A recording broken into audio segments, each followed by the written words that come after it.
Mi nombre es Sabrina Lel, tengo 38 años, soy una ex médica de combate y, durante los últimos 5 años, he estado enseñando cuidados de trauma en el campo de batalla en Fort Sam Houston. He visto sangre, arena, humo y el interior de demasiadas tiendas de campaña unidas por cinta adhesiva y oraciones. He mantenido arterias cerradas con mis propias manos. He arrastrado a soldados fuera de escombros mientras las balas silbaban en el aire. He enterrado a amigos y he salvado a extraños, pero para mi familia, solo soy la chica que no se casó, la chica que solía ser guapa antes de volverse tan intensa, la hija que huyó para jugar a ser soldado en lugar de sentar la cabeza, comprar cojines y darle a mi madre una razón para organizar fiestas de bienvenida para bebés. El último día de Acción de Gracias, mientras me sentaba a la mesa, mi madre miró la insignia de mi uniforme y murmuró por lo bajo, pero lo suficientemente alto para que todos la oyeran: solo estás fingiendo, cariño. Jugar a ser una heroína no te convierte en una. La salsa de arándanos ni siquiera había llegado a la mesa todavía. No me inmuté, ni siquiera parpadeé. Años de entrenamiento en el campo te enseñan a evitar que tu rostro se resquebraje. Mi hermano sonrió con suficiencia detrás de su copa de vino. Mi padre se aclaró la garganta y cambió de tema.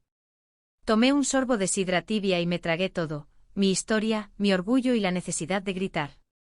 Nunca preguntaron dónde había estado, no sabían sobre el rescate en Kandahar, la medalla que me enviaron por correo porque nadie pudo asistir a la ceremonia. No querían oír que una vez mantuve a un niño respirando solo con un cordón de zapato, adrenalina y 3 oraciones susurradas. En esa mesa, yo no era una médica, ni siquiera era una mujer con un pasado, era solo un error que no sabían cómo encajar en la foto familiar. Así que sonreí, mastiqué el relleno y el silencio, limpié el borde de mi plato como si significara algo y me dije a mí misma otra vez lo que me he dicho durante años: no te ven, no porque seas invisible, sino porque nunca se molestaron en mirar. 6 meses después, en la boda en un viñedo, alguien más miró, alguien cuya mano acaparaba titulares. No me llamó inútil, me llamó algo más, y ahí es donde realmente comienza la historia. La casa todavía se veía igual, persianas que no se habían pintado en 5 años, grietas en la entrada que se extendían como venas, un gnomo de jardín oxidado junto a los escalones que había perdido su sombrero y la mitad de su sonrisa. Aparqué en la calle, siempre en la calle, porque Dios no quiera que el Audi de mi hermano se manchara de polvo por los neumáticos de otra persona. Apagué el motor y me senté un momento con las manos apoyadas en el volante, observando la luz del porche parpadear como un presagio. Llevaba mi uniforme ese día, impecablemente planchado, las botas pulidas, las insignias alineadas, no como una declaración, no para provocar, sino porque era lo que vestía cuando más me sentía yo misma. La puerta principal se abrió antes de que llamara. Mi madre se asomó, sus ojos cayendo directamente a la chaqueta. Oh, dijo, ¿te pusiste eso? Nada de hola. Dentro, la casa olía a canela y a una civilidad forzada. La mesa del comedor estaba puesta a manteles blancos, sillas desparejadas, la vieja fuente del pavó con una fina grieta cerca del ala. Mi padre salió del estudio, miró mis botas y gruñó: sabes que ya no estás de servicio, ¿verdad? Asentí una vez. Todavía me queda bien. Mi hermano Trevor entró vistiendo una chaqueta que probablemente costaba más que mi paga por peligrosidad de mi último despliegue. Vaya, vaya, dijo dándome una palmada en el hombro como un jefe saludando a un empleado subalterno: la Barbie del ejército se presenta a cenar. Miré la tarjeta con el nombre en la mesa: Sargento S. Lel. No Sabrina, no hija, solo el rango, un marcador de posición. La cena comenzó con una oración agradeciendo a Dios por la salud, la familia y aquellos que toman buenas decisiones, sutil. Mientras pasábamos el pavó y practicábamos sonrisas forzadas, Trevor se lanzó a una historia sobre las perspectivas de la salida a bolsa de su startup. Mi madre intervino con novedades sobre su nuevo instructor de pilates. Mi padre explicó por 5ª vez cómo una vez le dio la mano a un senador retirado en el club de golf. Me aclaré la garganta y comencé a hablar de una niña llamada Amira. Tenía 7 años, atrapada en la explosión de un mercado durante un ataque a un convoy. La encontré bajo los escombros con 2 costillas rotas, los ojos abiertos de miedo pero sin lágrimas. La llevé en brazos 3 millas hasta una clínica de campo, mitad por adrenalina, mitad por instinto. Me sonrió a través del dolor, dije, antes de llegar a la parte en la que le suturé el pulmón en la oscuridad. Mi madre interrumpió: no hablemos de violencia durante la cena, cariño.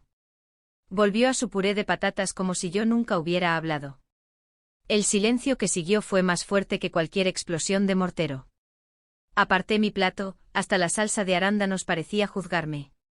Esa noche me senté sola en los escalones traseros, bajo un cielo demasiado brillante con estrellas a las que no les importaba quién era.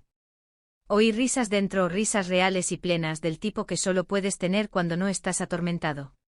Y en ese momento supe que yo era el fantasma en su mesa, no caída, no muerta, solo invisible.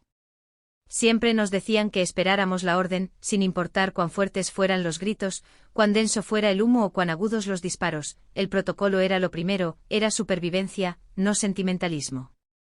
Y yo creí en eso hasta Faluya. Era mi tercer despliegue, para entonces ya había visto más que suficientes heridas de metralla, pulmones colapsados, quemaduras tan profundas que borraban las huellas dactilares. Había aprendido a mantener la calma cuando las voces se quebraban en la radio, cuando la tierra temblaba, cuando alguien gritaba al médico, como si fuera una última oración. Nos enviaron a apoyar un convoy civil que había tomado un giro equivocado, mala inteligencia, peor momento.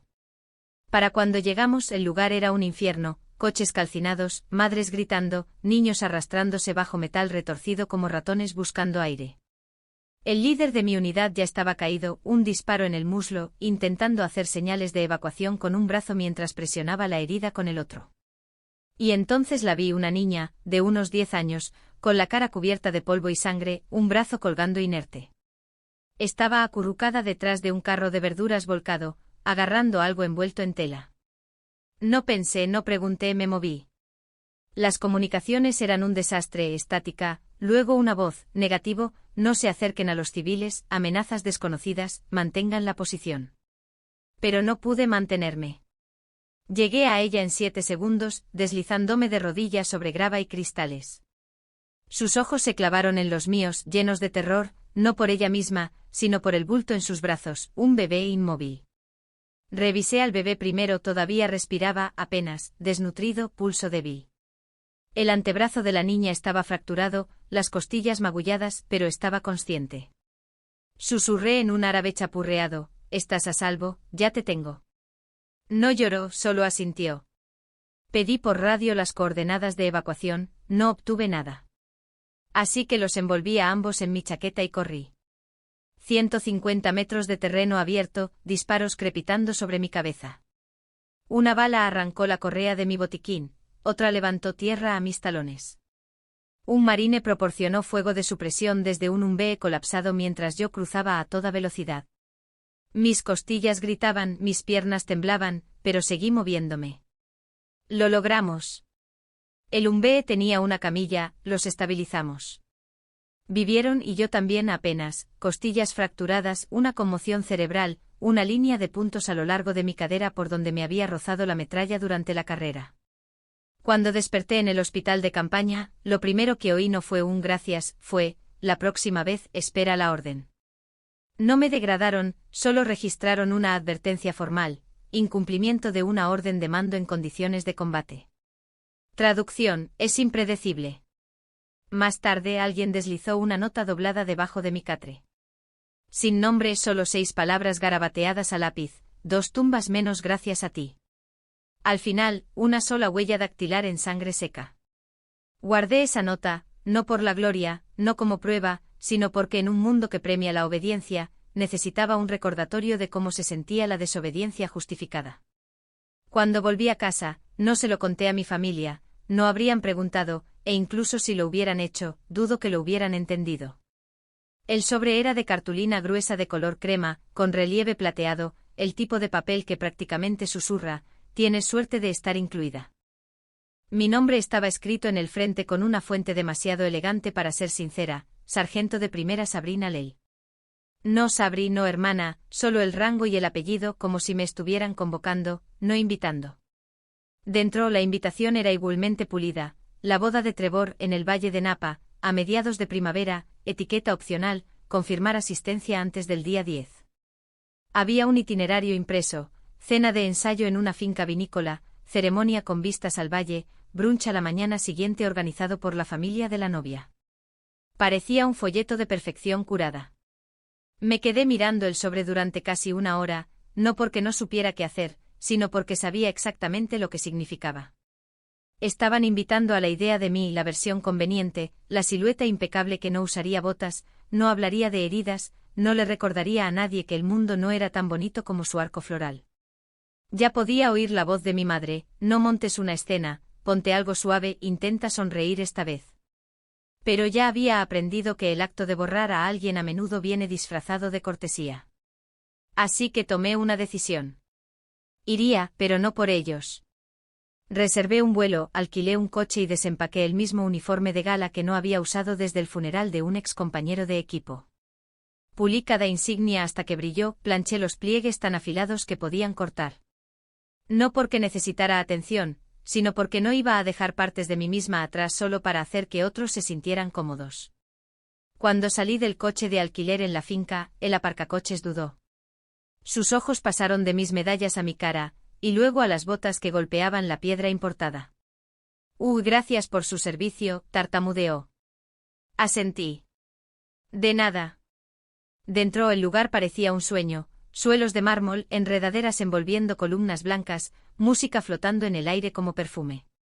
Cada rincón estaba cuidado y posado para las fotografías, y yo no era parte de ese cuadro, no realmente. Las primeras palabras de la boca de mi madre cuando me vio no fueron: hola, o bienvenida, solo: oh, te pusiste eso. Su vestido era gris paloma, el pelo recogido en un moño, perlas en su cuello. Su boca se crispó, pero la sonrisa nunca llegó a sus ojos. Respondí sin levantar la voz: no vi un código de vestimenta que excluyera el servicio nacional. Se estremeció ligeramente, luego se recuperó con un suspiro. Bueno, es que no queríamos llamar demasiado la atención, es el día de Trevor, después de todo. Por supuesto, no querríamos que una veterana condecorada desviara la atención del tipo con la aplicación que predice maridajes de vinos. Mi padre me entregó una copa de champán que no pedí. El fotógrafo apenas me miró y cuando la madre de la novia se inclinó y dijo: nos dijeron que eres una especie de doctora, qué noble, la corregí: no soy doctora, soy médica de combate. O parpadeó como una enfermera del ejército. No como alguien que detiene una hemorragia bajo fuego abierto con una mano mientras sostiene un rifle con la otra. Se puso pálida. Sonreí lo justo para ponerla nerviosa y me alejé. La ceremonia se celebró al aire libre, bajo un arco cubierto de seda adornado con rosas blancas y eucaliptos. Hileras de sillas blancas se extendían por el pasillo, perfectamente alineadas, como si hubieran sido medidas con una regla. Todo era simétrico, suave, caro. Excepto yo. Ocupé mi asiento en la segunda fila, a mi lado había una silla vacía, sin tarjeta de identificación, sin cojín, solo espacio, una sugerencia silenciosa, un amortiguador. Nadie me habló, ni el primo a mi izquierda ajustándose los gemelos, ni la amiga de la universidad a mi derecha revisando su teléfono por cuarta vez. Todos sabían quién era, simplemente no sabían cómo actuar a mi alrededor. Observé cómo los invitados entraban, vestidos brillantes, trajes de terciopelo, risas que nunca llegaban del todo al estómago. Busqué en la multitud caras que recordaba, pero la mayoría apartaba la mirada demasiado rápido o sonreía con demasiada fuerza, como si yo fuera una extraña a la que tenían que acomodar. El cuarteto comenzó a tocar una suave pieza clásica. No sabía el nombre, nunca me importó mucho la música de fondo cuando había vidas desangrándose. Luego vino la novia, delicada, radiante, todo lo que un tablero de Pinterest podría desear. Trevor estaba de pie en el altar con la mandíbula apretada, las manos entrelazadas. Me vio por un segundo, un parpadeo en sus ojos, no de orgullo, no de alegría, ni siquiera de irritación, incomodidad. Como si yo fuera una variable que no podía controlar. Este era su día curado, y yo era una nota discordante en el tema. No me inmuté. Me senté quieta, con la espalda recta, las botas plantadas. No aplaudí cuando el oficiante hizo la broma sobre el compromiso, no lloré durante los votos, no lo necesitaba. Después de la ceremonia, los invitados se trasladaron al interior para la recepción, candelabros de cristal, torres de champán, personal con chaquetas blancas almidonadas que se deslizaban como un reloj. Me dirigí a la mesa asignada a la familia lejana. De nuevo sin tarjeta con mi nombre, solo una tarjeta doblada con mi rango. La cena fue salmón, espárragos, risotto de trufa. Corté el pescado con precisión practicada y comí en silencio mientras los demás hablaban con entusiasmo sobre tours por viñedos y retiros de yoga. Luego llegó el postre, mousse de mango artísticamente arremolinado, cubierto con oro comestible. Todos tomaron fotos. Yo me comí el mío sin decir palabra. Fue entonces cuando los primos descendieron. ¿Y qué haces exactamente?, preguntó uno de ellos mientras sorbía un cóctel demasiado rosado para ser sincero. Lo miré no con frialdad, no con amabilidad, solo directamente. Clasifico casos de trauma en zonas de guerra. Decido quién vive. Cierro arterias con mis manos. Enseño a los médicos a no morir en el campo. Me he memorizado el esqueleto humano en 4 idiomas. Eso es lo que hago. Se quedaron mirando. Luego uno se rió nerviosamente. Mierda, pensé que simplemente estabas como enfadada todo el tiempo. Eso es bastante increíble. Asentí. Lo es. No preguntaron nada más, no tenían el vocabulario. Así que me levanté, me disculpé y salí al borde de la terraza. La noche era fresca y la brisa olía levemente a lavanda y orgullo aplastado. Detrás de mí las risas comenzaron de nuevo, cómodas, curadas, intactas. Pero no me sentí sola, no esta vez, porque algo en el aire había cambiado, y aún no había terminado. Acababa de alejarme de la terraza cuando sentí un toque en mi hombro. Me giré y el aire cambió. De pie detrás de mí, flanqueado por 2 agentes del servicio secreto, estaba un hombre que todo estadounidense ha visto en una pantalla al menos una vez. Canas en las sienes, ojos cansados pero enfocados, una presencia que hacía que una habitación contuviera la respiración, el comandante en jefe. Por un segundo pensé que estaba alucinando. Luego extendió su mano. Usted es la sargento de primera Sabrina Lell, ¿verdad? Sí, señor. No me soltó de inmediato, me miró como si ya lo supiera todo. He leído su expediente, dijo, ha salvado más vidas que la mayoría de los comandantes con los que he servido. He querido conocerla durante mucho tiempo. La sala detrás de mí se quedó en silencio, las copas a medio aire, los tenedores detenidos a medio bocado. No los miré, solo oí la respiración entrecortada de mi madre. Él se giró ligeramente hacia la multitud. Ella no solo sirvió, innovó en el triaje de campo de batalla. Gracias a ella, las tasas de supervivencia en ciertas zonas de combate aumentaron casi un 40%. Eso no es solo valentía, es genialidad bajo fuego. Sentí que mis pulmones se contraían, no de orgullo sino de quietud, del tipo que sientes cuando el mundo finalmente nombra aquello que siempre has sabido pero que nunca te permitieron decir. Alguien aplaudió, luego otro, pero fue el silencio detrás de mí, el silencio atónito y culpable de la familia, lo que más me golpeó. El presidente sonrió, se inclinó y dijo, esperé una llamada pronto, nos vendrían bien mentes como la suya en la política. Y así como así, se fue. Pero dejó algo atrás, no solo la foto que nos tomaron, no solo el jadeo que se le escapó a mi padre, sino una nueva quietud, una pausa sísmica en la sala, un ajuste de cuentas. Me giré lentamente. Trevor estaba pálido, la mano de mi madre temblaba alrededor de su copa de vino, mi padre miraba sus zapatos como si contuvieran respuestas. Y yo me quedé quieta con las botas pulidas sobre el mármol, porque esto no era venganza, no era una revancha, era una prueba, dicha lo suficientemente alto para que aquellos que nunca habían preguntado, finalmente la oyeran. El fotógrafo pidió la foto familiar. Di un paso atrás instintivamente, ya era una costumbre, hazte pequeña, conveniente, fácil de recortar. Pero entonces él levantó la vista y dijo, disculpe, señorita, ¿es usted la soldado? Asentí una vez. La necesitamos al frente y en el centro. Las palabras quedaron suspendidas en el aire. Todos se giraron. Mi madre abrió la boca para objetar, pero se detuvo porque el presidente, que todavía estaba cerca de la mesa de postres, dio un paso adelante de nuevo.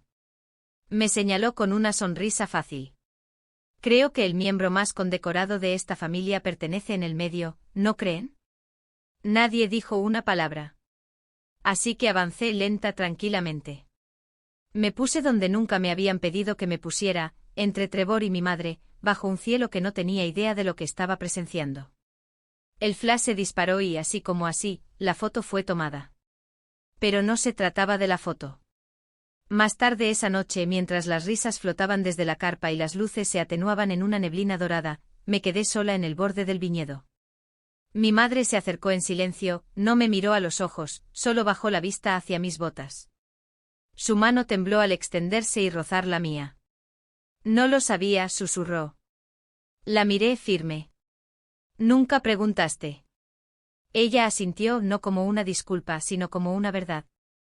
Esa noche no lloré, no me enfurecí, no lo necesité porque algo había cambiado, no en ellos, no del todo, sino en mí. En las semanas siguientes recibí mensajes, reclutas, enfermeras, extraños, gente que había visto la historia y que preguntaba cómo llegar a ser lo que yo había llegado a ser. Incluso Trevor escribió, lo siento. No respondí, el perdón no siempre necesita una audiencia. Una mañana, en clase, un nuevo recluta levantó la mano. Señora, ¿es usted la del vídeo? Sonreí. Sí, pero ahora mismo soy la que califica tu vendaje, así que envuélvelo de nuevo. Se rieron y yo también reí, no por cortesía, sino plenamente porque finalmente lo creí, nunca fui inútil, solo invisible. Y ahora, por fin, veía.